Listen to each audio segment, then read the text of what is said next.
Toprak Razgatlioglu is a three-time World Superbike champion. He won those titles on instinct, on aggression, on a braking style so precise and so committed that no one in Superbike could match it. And now, in his first MotoGP season with Yamaha, he is scoring points, but immediately saying he is not satisfied. So why does a rider improving in the results feel like he is getting further from himself? And what does it mean when the thing that made you a champion becomes the thing holding you back? This matters because of what Toprak actually represented before he got here. He wasn't just a fast rider, he was a reference.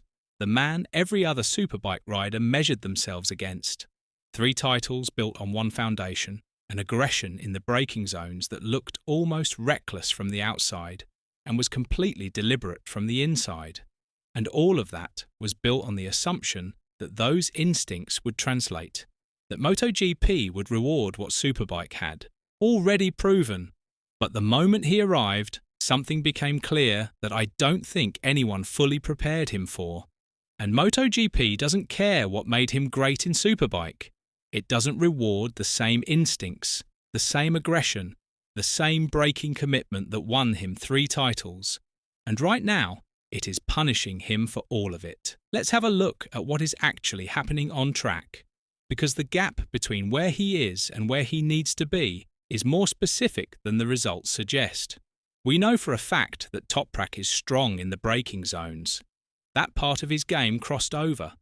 But everything that comes after the braking zone, the acceleration, the exit, the way MotoGP machines want to be ridden out of a corner, is where he is losing time. So the lap is split in half. The first half is Toprak. The second half is a limitation he cannot yet close. And I don't think that is a small problem to solve.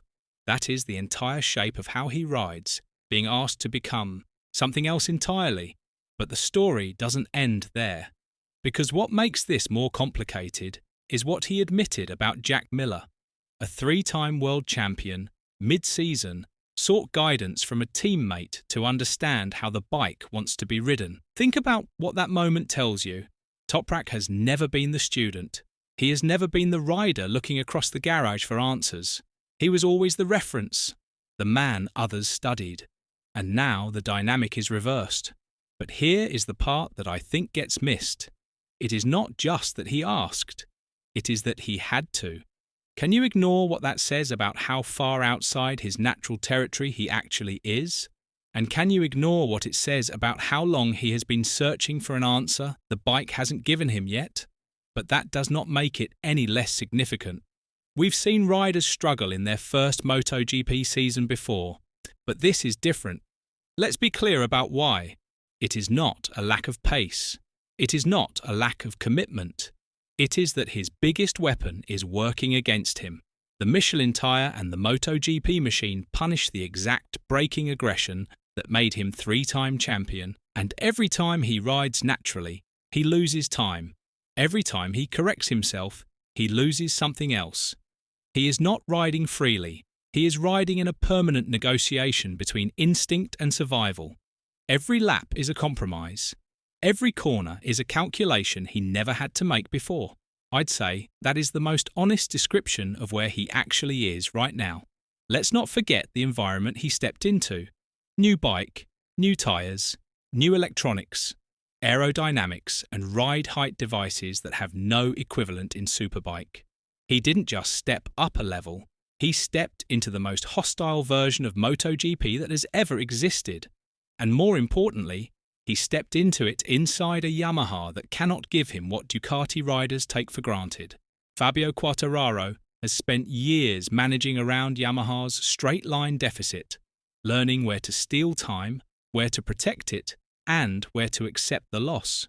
Toprak is now navigating the same structural weakness, but without those years of accumulated understanding.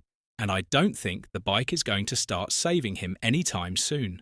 The machine has a ceiling, and right now he is hitting it before he has even solved the tyre problem. On the other hand, the deeper problem is what adaptation actually costs him. To succeed in MotoGP on this machinery, Toprak has to change how he rides. Not adjust, change. And I'd say that is the most brutal part of this entire situation, because the riding style he has to move away from is the same one that delivered 3 world titles. The more he adapts to MotoGP, the less he is the rider who won everything. That is not a transition. That is a rewrite. And rewrites do not come with a guarantee you get the original back. And oh yeah, I almost forgot to mention, Pirelli returns for 2027, the tyre manufacturer that knows Toprak's riding style, that his aggression was built around, that his championships were won on. The tyre that rewards exactly the instinct MotoGP is currently punishing. So while 2026 is forcing him to dismantle everything that made him great, 2027 would hand it all back. The tyre, the instinct, the aggression, all of it relevant again. The question is, what is left of that rider by the time the regulations arrive? Because you cannot spend 2 years being rewritten and then simply switch back. Is this season building him for something? Or is MotoGP breaking the very thing that would have made him dangerous in 2027 before he ever gets the chance to use it? There are 2 possible scenarios from here, and I think the difference between them is smaller than people realise. The first is that Toprak adapts. He finds a version of his riding that works within the MotoGP framework, not the pure instinct that won him Superbike titles, but something functional enough to compete at the front. I don't think that is impossible. He is not a rider without intelligence or the capacity to change. I highly doubt this situation breaks him permanently, but that version of the story requires him to spend an entire season becoming a different rider, and I highly doubt that process leaves his natural instincts untouched. On the other hand, the rewrite fails. The adaptation never clicks fully. The Yamaha keeps holding him back structurally, and by the time 2027 arrives with Pirelli and a clean slate, Toprak has already spent 2 years fighting against himself. At the end of the day, the most dangerous version of Toprak Razgatlioglu is the one riding on pure instinct, on a tyre that rewards his aggression, on a machine that doesn't fight him at every exit. That version was supposed to exist in 2027, and it still might, but only if enough of the original is left by the time Pirelli arrives.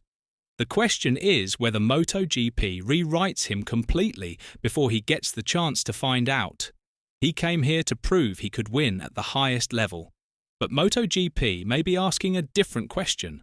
Not whether Toprak can adapt, but whether the rider who comes out the other side is still recognisable. Let us know in the comments below, and once you do that, make sure to click on the video appearing on your screen right now.